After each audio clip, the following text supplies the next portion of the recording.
আসসালামু আলাইকুম। খুবই দুঃখ এবং ভারাক্রান্ত মন নিয়ে এই ভিডিওগুলো করতে হচ্ছে। আবারও এইচএসসি 2025 ব্যাচের একজন পরীক্ষার্থী করোনা ভাইরাসে আক্রান্ত হয়েছে।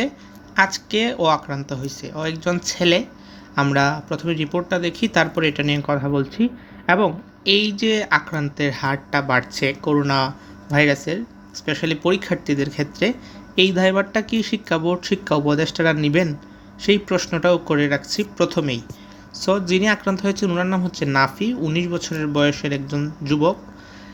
আর এখানে ল্যাব নাম্বার দেওয়া আছে, স্যাম্পল কালেকশন ডেটটা দেওয়া আছে, রিসিভ ডেটটা দেওয়া আছে এবং রিপোর্টটা দেওয়া হয়েছে তোমার 1-1.5 ঘন্টা পরে, 21/6/2026-এর 21/6/2025, মানে গতকালকের রিপোর্ট। এটা হচ্ছে ফাইনাল রিপোর্ট। এবং এখানে ICT for COVID-19 rapid test এখানে পজিটিভ আসছে।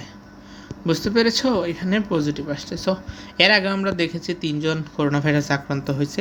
খুবই সীমিত আকারে করোনা টেস্ট চলছে এবং এই সীমিত আকারের থেকেই মৃত্যু সংখ্যা বাড়ছে। আজকে মৃত্যু হয়েছে রেকর্ড 5 জনের একদিনে এবং শনাক্ত 36 জনের। এর মধ্যে তোমার ও আছে। সো ওর নাম নাফি। সো এই ধরনের পরীক্ষার্থীদের ক্ষেত্রে কি হবে? এই যে ও যে আক্রান্ত হলো, ওর এইচএসসি 25 কি শেষ তাহলে? First question. সেকেন্ড কোয়েশ্চেন, সে যদি পরীক্ষা না দিতে পারে, তার তো এই বছর শেষ, তার স্বাস্থ্য ঝুঁকির কী হবে?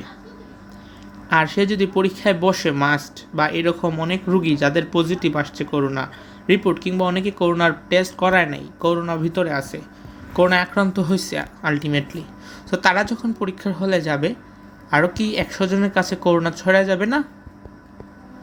হ্যাঁ। সো এই যে দায়ভারগুলো, আমি প্রথম বলছি যে এখানে অনেকে এই বিষয়ে কথা বলতে পারে যে পড়াশোনা যারা করে নাই তারা মনে হয় শুধুমাত্র পরীক্ষা পিছানোর আন্দোলন করতেছে, কিংবা করোনা মানে পরীক্ষা পিছানোর পক্ষে।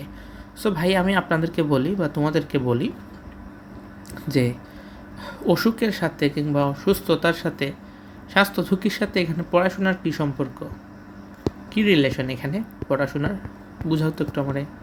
শিক্ষা বোর্ড যদি এমনটা বলতো যে তোমাদের স্বাস্থ্য যে সচেতনতা বা হোয়াট এভার, তোমাদের আমরা হেলথ এবং এইচএসসি দুইটার দায়িত্ব আমরা নিচ্ছি, তোমরা যদি করোনা আক্রান্ত হও সেই দায়িত্ব আমাদের, তোমাদের যদি এইচএসসি পরীক্ষা না দিয়েও দিতে পারো সেই দায়িত্ব আমাদের। এই দায়িত্বটা কি শিক্ষা বোর্ড নিতে পারছে? শিক্ষা উপদেষ্টা নিতে পারছে? নিতে তো পারছে না। সো এই দায়ভারটা নিয়ে আগে আমার কথা হচ্ছে যে যদি অসুস্থ হয়, করোনা ভাইরাসে আক্রান্ত হয়, আমি তার দায়ভার নিব, তারপর পরীক্ষা হোক, সমস্যা নেই। কিন্তু কোনো দায়ভার নিচ্ছে না তাদের, তুমি মরলেও কিছু না, বাঁচলেও কিছু না। তাহলে তারা এই ধরনের পরিস্থিতিতে, যেখানে ডেইলি করোনা ভাইরাসের আক্রান্তের হার বাড়ছে, সংক্রমণের হার বাড়ছে এবং বেশি বেশি ছড়ায় যাচ্ছে, একই সাথে মৃত্যু হারও কিন্তু বাড়তেছে। আজকে রেকর্ড মৃত্যু হয়েছে। আমার কিছু বলার নাই। আবার পরীক্ষার মাঝে যদি স্থগিত করে, এটা আরেকটা বিষয়। সো গত এইচএসসি 24-এর ক্ষেত্রে লাস্টের 2 দিন আগে, পরীক্ষার 2 দিন আগে স্থগিত করা হয়েছে।